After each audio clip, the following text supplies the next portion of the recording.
The 6.5 is live at Samsung Memory Tech Day, and we are here chatting up, quite frankly, one of the elements of semiconductors that just needs to get more credit as we're moving into this AI world, as we're, cranking out more devices out on the edge. Daniel, how are you, my friend? Here we are talking semiconductors and maybe a little bit of AI, maybe a little bit. You think we're going to talk about AI? We I don't know. always talk about AI. That seems unlikely, but Yeah. no, it's good to be here. I'm very excited for another great conversation here on the 6.5, Pat. We are visiting with our friends from Samsung Semiconductor. Jinman, let me reintroduce you. You are not first the 6.5. You are a 6.5 veteran. You are part of the 6.5 Summit. It is great to have you, and thank you for letting us be part of this big announcement day.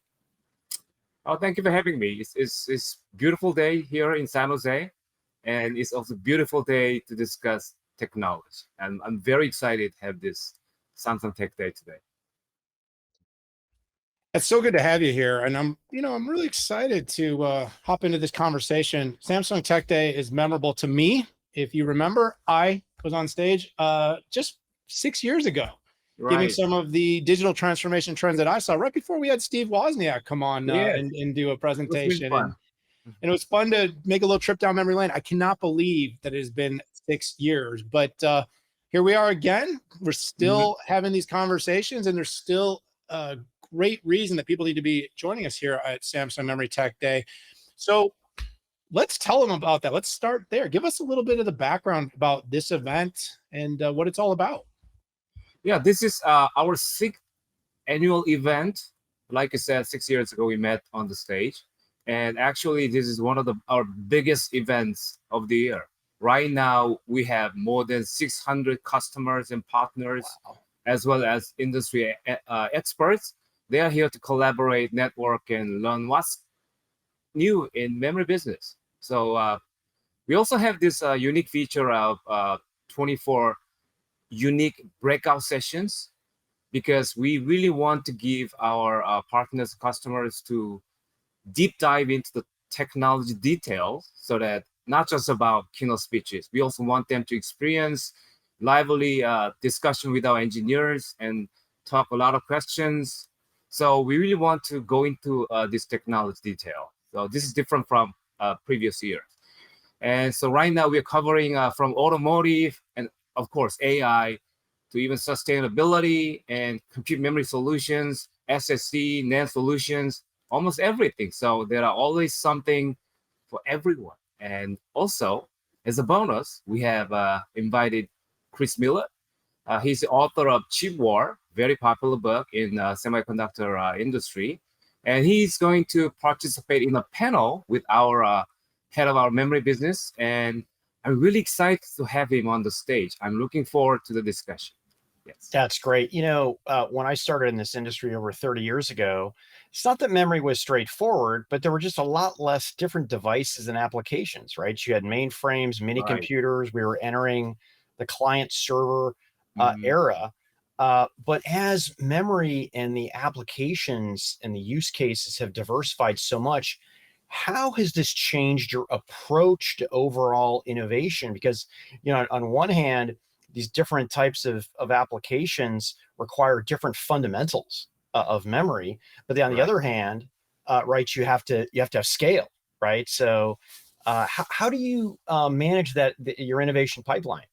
You're right. So when people heard about memory business, what comes to their mind right away is a commodity, right? So it's been that way for a long time. But right now we are seeing a little bit different trend in memory industry. So all the compute requirements need different memory solutions. So we are talking about AI accelerators, all these compute solutions, new architecture discussions. But behind all this, you really need a very optimized memory solution. So what they're trying to do here is we really have to expand our ecosystem so that we can meet all the requirements from different compute requirements.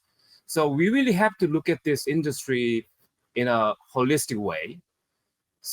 Like we have to move from just commodity product concept to our solution-focused product solutions, and which will make our product much more conducive for all different kinds of requirements from cloud service providers, as well as all the high-performance computing industry. So that's the real change from our perspective. So everybody has to think about what's going to be the future architectural changes to meet all these AI requirements. I think the memory is going to be play a central role in that endeavor. And so we really have to think about memory, not just from the commodity perspective, more about optimized, fine-tuned, and customized solutions. That's what I'm seeing right now. You know, you said a lot of things there, and you probably heard Pat and I in the preamble, Jinman, that we were talking about, are we going to talk about AI? And I think when you start to talk about cloud scale, you start to talk about high performance, you start to talk about all of these things, what you can't kind of look away from in 2023 has been this massive trajectory around AI. And Pat and I have talked a lot about this symbiotic relationship that coexists between memory. You know, if you want to be able to run inference, or you want to be able to run these workloads that are AI intensive, memory at all levels in the data center, on the device, and the PC is going to be really, really important. But I think the market really wants to fully understand and appreciate this. How are you sort of explaining the relationship between demand for memory and this growth of AI? And is this a huge opportunity in your mind? Does Samsung see, it might have been obvious, does Samsung see the potential here? And can you talk about how big that is? Yeah, as we all know that AI has arrived. So the discussion these days is all about AI, and the change was so broad. But I think underneath this AI revolution has been going on for a long, long time. But after the introduction of ChatGPT, suddenly people realized the real potential of this AI application. So from memory perspective, we used to think about this industry changing from PC era to smartphone era and server era. But right now, this AI, I believe, is becoming more ubiquitous. So it just run across all the user applications from mobile phone to PC servers and hyperclouding. So I think this is only the tip of the iceberg, and it's getting ubiquitous every day. As an example, last quarter, second quarter of this year, more than 3,000 companies mentioned AI in the earnings call. It's so popular. Right? Samsung also, of course, mentioned AI quite a lot during the earnings call. And the first half of this year, I think AI startups represented more than a quarter of startup funding. So that's the real trend. Everybody focusing on how to solve this AI issue. So I think this is just the beginning of the big thing to come. So it should come as no surprise that Samsung is working on bringing the best AI memory solution to the market, because like I said before, memory is going to be a fundamental component that can feed all the data that AI accelerators need to process the training and even inference. So we are very excited about this potential. Yeah, I like the way that, Daniel, you set it up, and Jinman, you kind of carried that forward. About every 5 or 6 years, there's something big that comes along, and as analysts, we always try to determine, hey, is this a fad or is this a trend? And I can do the tick boxes of which ones were trends and fads. This one is definitely a trend. This is real, and what makes it even more believable is the fact that we've been taking a whack at AI for a while now. The original algorithms were created in the 60s, and even 7 years ago, we went through this AI boom that I think left a little bit short. But with generative AI, it really does look like the changes that we had envisioned in science fiction are going to come true, and memory is front and center. So I did the setup. It's an exciting day here at your day, Samsung Memory Tech Day, and you made a lot of announcements. So let's hear what you announced today. Oh, yes. Thanks for asking. Today, we are announcing Samsung's next generation high bandwidth memory, which is called HPM3. We trademark as a Shine Ball. And this new HPM3E really meets the capacity demands because it can support more than 24 gigabytes per stack. And then it will allow our customers to innovate faster. I cannot wait to see what our customers can do with these new technologies. We already have begun shipping to select customers, and it is commercially available in early 2024. And like I said, the die itself is 24 gigabits, and it is about 50% bigger density than the previous generation. And it has an impressive speed of 9.8 gigabits per second per pin, which means it can achieve transfer rates exceeding up to more than 1.2 terabytes per second, which is an amazing number. Let me double check you there. 9.8. Okay. That's, I believe, Pat, is that the fastest I that think we've that's the seen? fastest I've heard of. Yeah, it so looks that far. way. I think the highest I've seen reported so far is about 9.2 gigabps. But what really we are excited about is the trajectory that this puts our business on as AI continues to explode. Okay, so significant increase generation to generation and over the competition.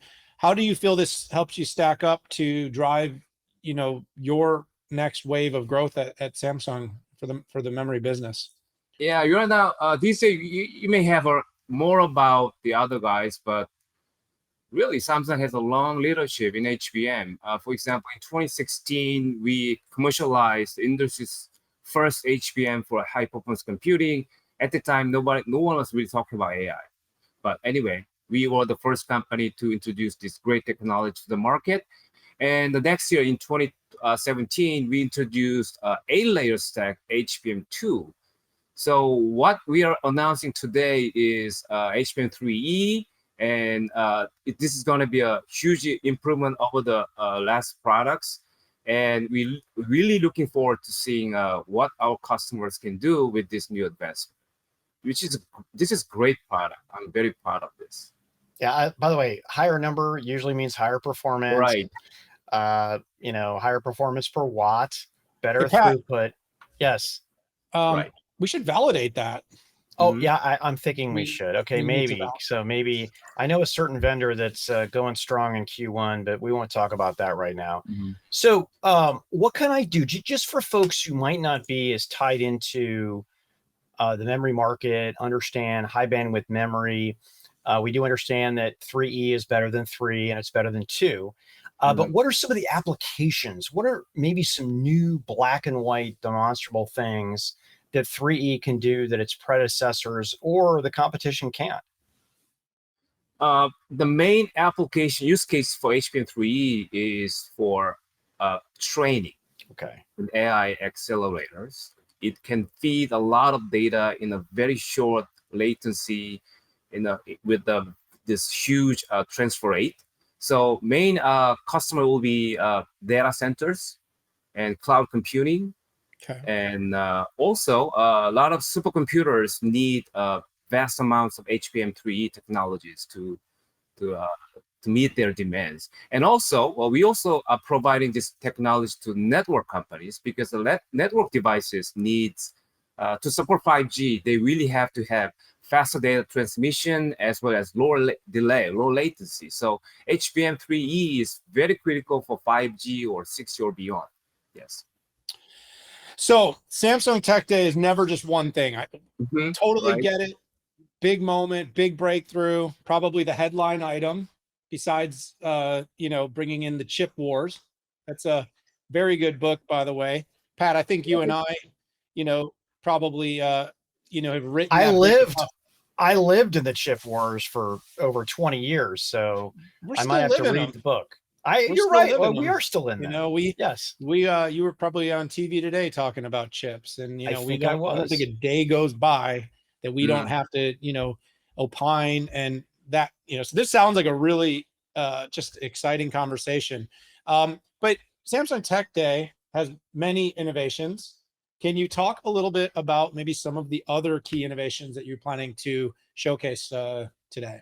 Oh, of course. So in addition to HBM3E, we also announcing GDDR7 Actually, we already announced this May this year, but we gonna talk a lot about this technology because this can support industry first 32 gigabps, Yeah. 32 gigabit per second, uh, and this will expand capabilities in graphics performance such as workstation, PCs, and gaming. So for game hardcore fans will love this technology to see how smooth their gameplay can be with this great technologies. So this GDDR7 sets a new standard in data transfer speed by adopting the PAM3, which means it has 3 different levels of output, which will allow for more than 50% higher data transmission compared to NRZ signaling within the same signaling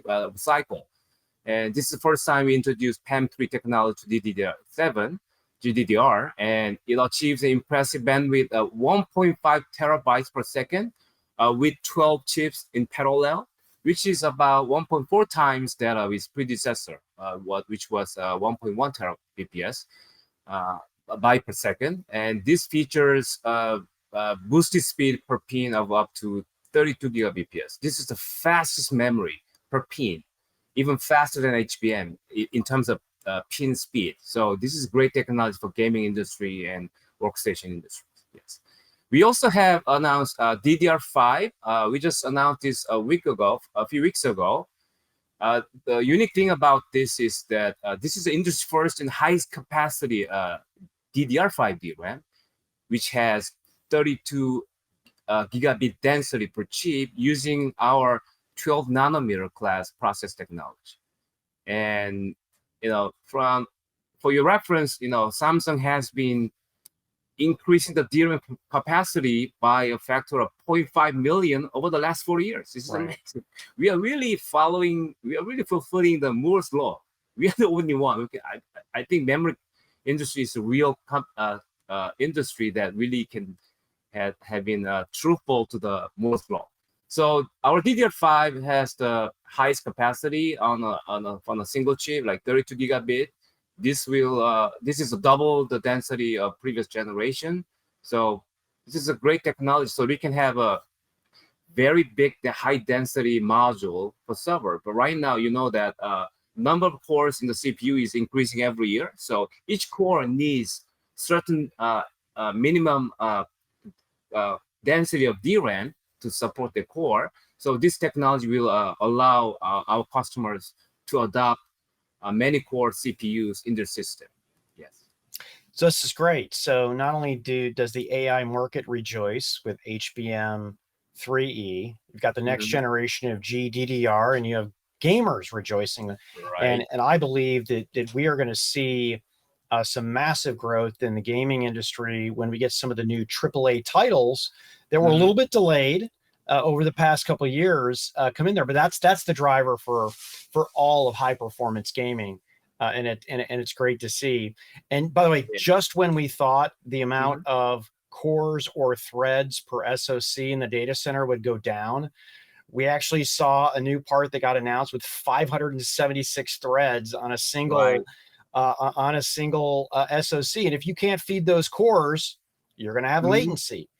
Pour in the memory in there to make everything speed up. So this is great. This is coming together here. I love this. I want to step back a moment and maybe take a wide view of this. My relationship with Samsung, it was storage and memory, goes back to the 1990s. And Samsung is the market share leader in memory. And no matter how you cut this. Question I have for you, it's hard to get there. It's hard to be the leader. How are you going to maintain your leadership posture here? Well, Pat, thank you for raising the topic. To be in the leadership really takes quite a lot of things.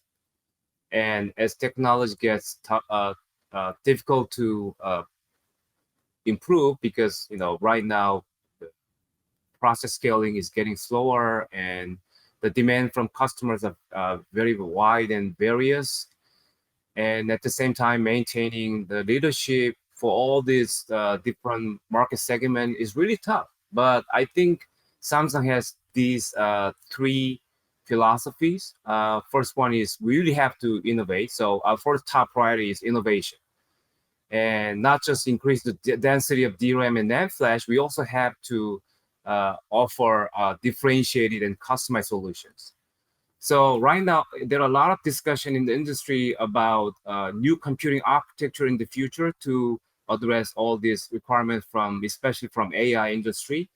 So when you think about a human brain, there are a lot of neuron cells, and when you look at the brain, it's really hard to differentiate where data is stored, where compute is happening, right? So this industry has been having this compute and memory as a separate entity, but in the future, memory might have to be integrated more into compute area so that we can emulate what our brain is functioning. So I think that may be the eventual architectural evolution that we really have to address in the future. So to do that, we really have to innovate, not just increasing the density and speed and lowering the power, but we have to work with compute industry to address these new requirements and needs from the industry in a totally different and new way. I think memory will be a critical role in that endeavor, and so innovation is our top philosophy. We will not stop, continue to innovate. Another big thing that people doesn't really talk very much is investment. So Yeah, exactly. this semiconductor industry is all about scale. And Samsung is a very few companies in the world right now who doesn't significantly reduce R&D and capex. And we actually investing quite a lot of money into a fab and equipment tools in USA and in Korea. So this investment is really the real secret sauce for us to provide our innovative solution to our customers in a very timely manner without disrupting this whole industry.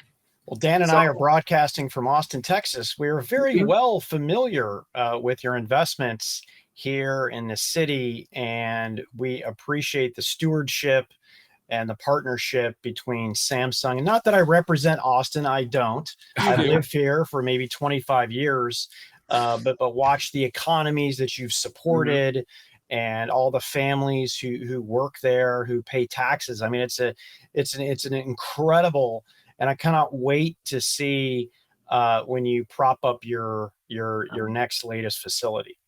Have you visited our fab in Texas? The first one, but not the new one. Okay. Yeah. So I visited the Logic 1 and then Logic 2 when you expanded it, but not the new one yet. But everybody's talking about it here. Invite incoming. Invite. Okay. Yeah. I think I heard an invite, Dan. I don't know. I will invite you guys to the Taylor Fab. It's going to be a great site, and you can feel the scale of this semiconductor industry.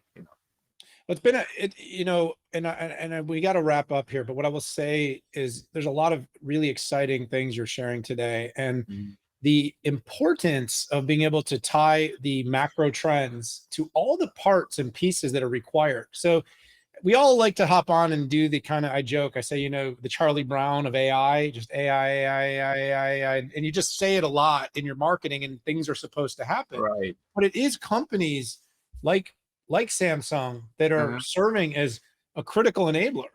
All the GPU horsepower on the planet without memory doesn't enable very much that, all the CPU, you need these things to work together to create these exciting applications, the future of vehicles, the future of computing, of personal, of mobile devices.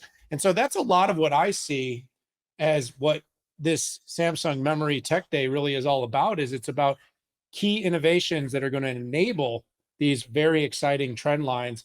And I think on behalf of both Patrick and myself, I'd like to congratulate you on the breakthroughs of today, and just say we do look forward to that fab tour. So I'm going to send you some open dates, and we're going to make that happen. Yeah, let's make that happen.